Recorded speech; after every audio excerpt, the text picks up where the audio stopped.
Hey everybody, welcome to this video. It's the continuation of my series on the 2017 onwards GCSE English language exam on the AQA exam board.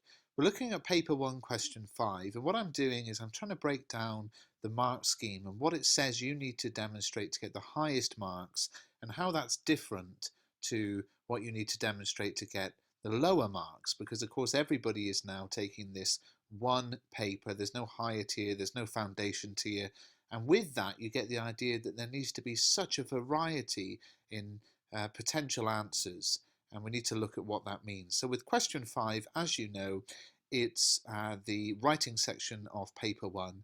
The question is going to be a narrative question or a descriptive question. Now there'll be 2 questions to choose from, but as I talked about already, and I've done videos on question 5 already, I'm just trying to break down the mark scheme now, so make sure you're looking in the playlist.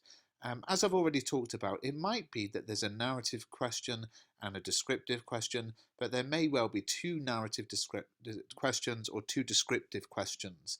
The AQA originally submitted the idea of having a narrative question and a descriptive question, but when they put that through to be checked, Ofqual said no, you can't say it will always be like that.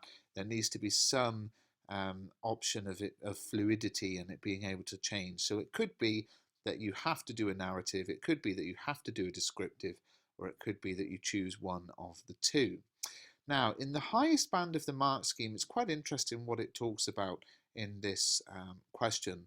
There's a little phrase, assuredly matched to purpose, and the band below that is convincingly matched to purpose. So really we're looking at what is the difference between being convincing and being assured. Now, assuredly means without a doubt, certainly, confidently, nailed on, banged on, absolutely spot on, doing exactly what you have to do.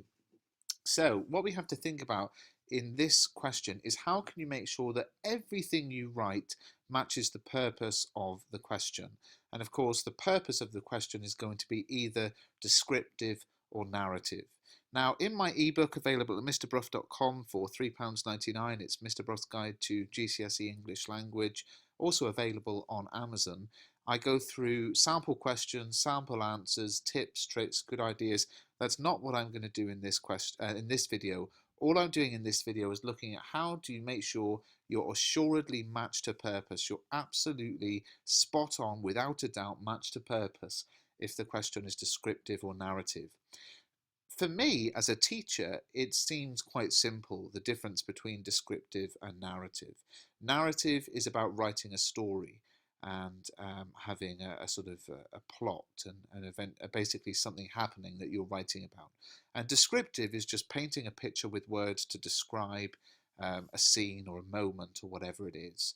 But I have to say, my experience with students so far on this question, and with similar questions on the old spec where there was a controlled assessment that was either of these, is that there is a massive issue with students trying to write a descriptive piece and ended up writing a story out of it, or trying to write a narrative and ended up just writing a descriptive piece.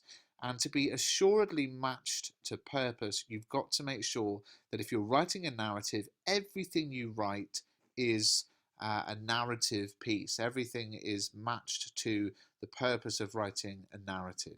If you're writing descriptive, it needs to be absolutely matched to descriptive writing. So as I said, I've already got videos on descriptive writing and narrative writing, but let me just talk to you about how to make sure you're assuredly matched.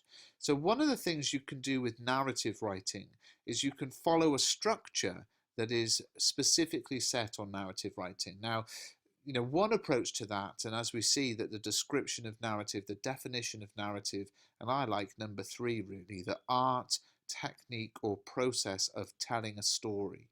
Okay, so if you're writing a narrative, you are following a process of telling a story. In other words, something has to happen. As I talk about in my ebook and in my video on narrative, you don't want loads to happen. Okay, so a very much a year 7 response to narrative writing is to go over the top with lots and lots of things happening and blood and stabbings and murders and explosion. That's too simple. Remember we talked before about the importance of being subtle. But what we do want to do is make sure that everything we're doing is all matched to that purpose of narration. And one of the ways to do that is to think very carefully about how you structure your writing. The exam board have stipulated that one approach to planning your writing would be to basically map it out to the Gustav Freytag's narrative structure pyramid. To have an opening that hooks the reader. There's a book called Aquila, and by Andrew Norris, and the opening sentence is, "That was the day that Jeff disappeared," and that is such a good hook. Not only does it raise lots of questions, such as what was specific about that day, where did Jeff go, who is Jeff, it actually introduces one of the characters as well. And so, so you've got to hook the reader.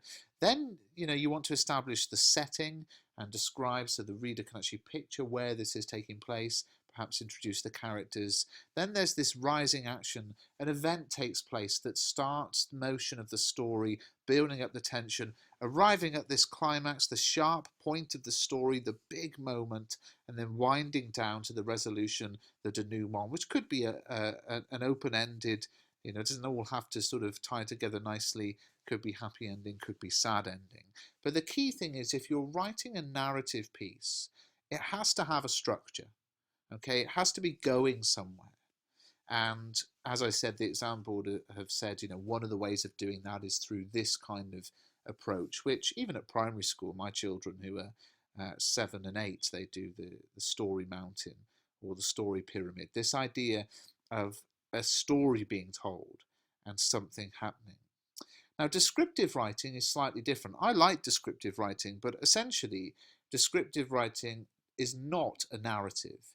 It is using words to paint a picture in the reader's head. Now, I've already made a video on that, so click on the screen now and it'll take you to my video on descriptive writing. But as a reminder, it's spending a lot of time using the senses of sight and smell and taste and feel and sound to describe what you can see or what you're experiencing, because very, very often what we do as inexperienced descriptive writers is we just write about what we can see. But actually, if you read a good piece of descriptive writing, you can imagine what's being written about because all of the senses are covered. And also you use poetic language, similes, metaphors, that kind of thing as well. As I said, you can go to that video on the screen, it'll tell you more about that. But the key thing is to be in the highest mark band. One of the things, and we've already looked at in this series, to be convincing and to be compelling. And then this third one is to be assuredly matched to purpose. If you're writing a narrative, it's got to tell a story and therefore has to be structured in such a way that you grab the reader's attention, you keep them interested, you build up the tension to a moment, to a sharp point, and then wind back down again. If it's descriptive writing, you've got to be careful that you don't accidentally drift into narrative writing, because if you do that, you're not assuredly matched to purpose. And that is probably the hardest thing. I'm going to be honest with you guys. Writing a descriptive piece is very tricky because people, especially when we're not used to it, we drift into telling a story. Things start to happen. It becomes a narrative. And if you're going to be assuredly matched to purpose rather than just convincingly matched to purpose, you've got to make sure that if you're writing narrative, it does tell a story. If you're writing descriptive, you paint a picture with words so the reader can picture it in their head. Please give this video a thumbs up and thank you for your ongoing support.